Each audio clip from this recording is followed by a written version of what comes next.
Back to the Vale Echo, a place where forgotten stories resurface and silence speaks louder than words. Before fear gripped the forests of Oklahoma, before headlines and unanswered questions, Camp Scott was meant to be a sanctuary of innocence. Nestled deep within dense pine woods, the camp stood quietly, surrounded by towering trees and mist-covered paths, a place designed for laughter, friendship, and childhood adventure. In the early summer of 1977, the camp came alive. Buses arrived carrying young Girl Scouts, their faces glowing with excitement, green sashes pressed neatly against their uniforms, canvas bags slung over their shoulders. The forest echoed with giggles and chatter as the girls stepped onto the dirt paths, unaware that these woods would soon become part of a national tragedy.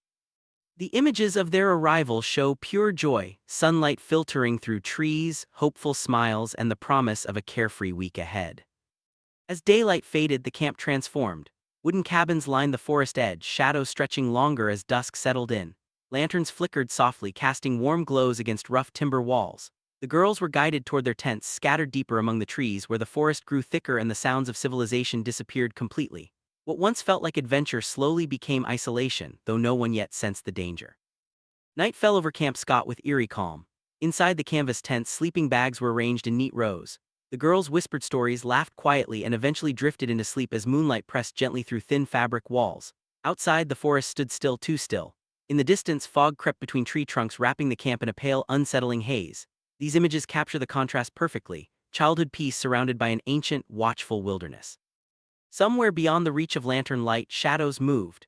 The woods, once a playground, became something darker. Trees loomed like silent witnesses, their branches swaying in the night breeze. A sense of unease lingered in the air, unnoticed by those resting inside the tents.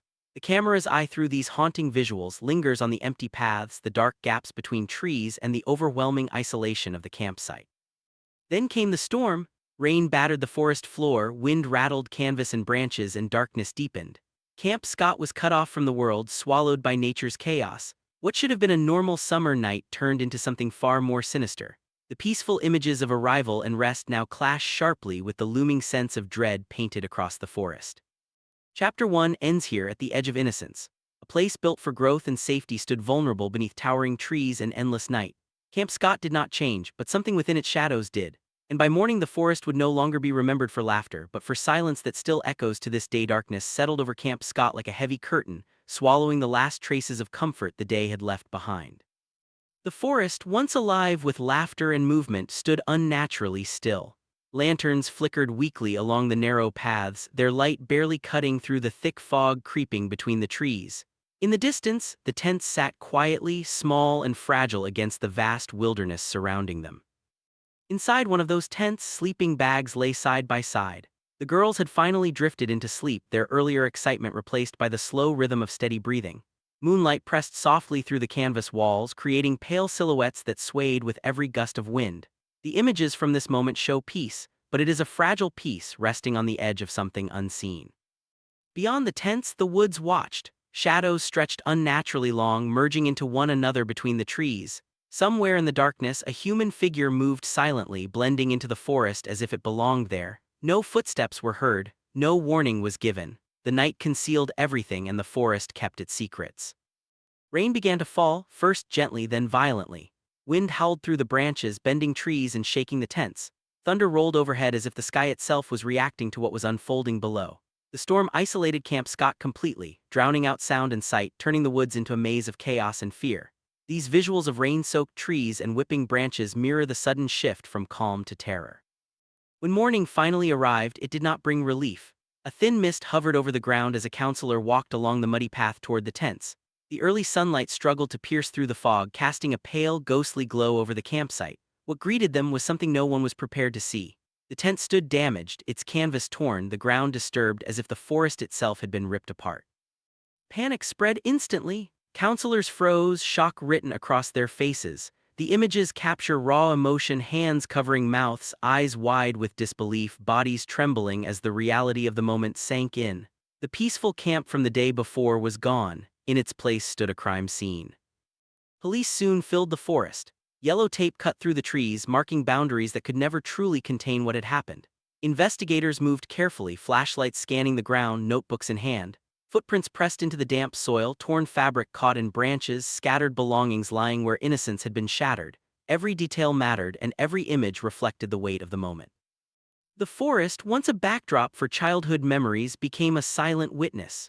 Trees towered over officers and counselors alike, unmoved by the tragedy below. The camera lingers on the stillness, the untouched paths, the empty tents, the heavy air filled with unanswered questions. This night changed everything. Camp Scott would never again be remembered for campfires and songs. Instead, it became a symbol of how quickly safety can disappear and how silence can echo louder than screams. As the shock faded, the search for answers began. Inside dimly lit police rooms, evidence tables filled with labeled bags, photographs, and handwritten notes became the center of the investigation. Each item told part of a story: torn fabric, footprints preserved in photographs, maps of Camp Scott marked with careful lines. These images reveal the painstaking effort to bring clarity to a crime that defied understanding. Detectives worked long hours, their faces worn with exhaustion. Under the glow of desk lamps, they studied timelines and witness statements, trying to reconstruct the night the forest turned silent. Artists sketched faces based on fragmented descriptions, charcoal lines forming a suspect who felt both real and impossibly distant. The composite drawings, captured in stark detail, became symbols of hope and uncertainty, shared with the public in the desperate search for truth.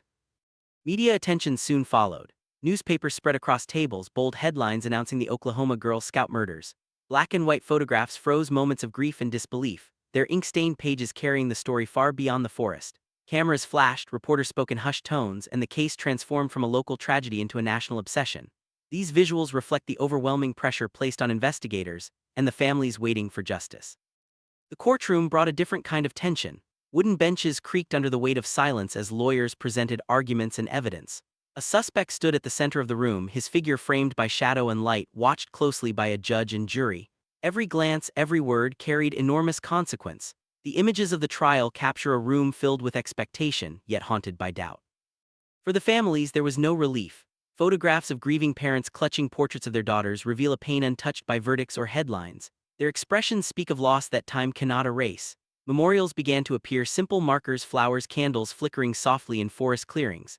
These moments of remembrance stand in stark contrast to the violence that took place, offering quiet respect amid lingering sorrow. Years passed, but Camp Scott never truly moved on. Abandoned cabins sank into decay, windows broken, paths reclaimed by nature. Moss-climbed wooden walls and silence once again filled the forest. The images of the deserted camp feel heavy, as if the land itself remembers what happened there. The trees still stand as silent witnesses, unchanged, unforgetting. Case files remain, evidence boards still connected by red string, questions left unanswered. Detectives revisit the case in documentaries and interviews, their voices carrying the weight of unresolved truth. The story refuses to fade, continuing to echo through true crime discussions and quiet reflections alike. And as the camera returns to the moonlit forest, empty and still, one truth becomes impossible to ignore: the echoes of Camp Scott have never truly faded, and perhaps they never will.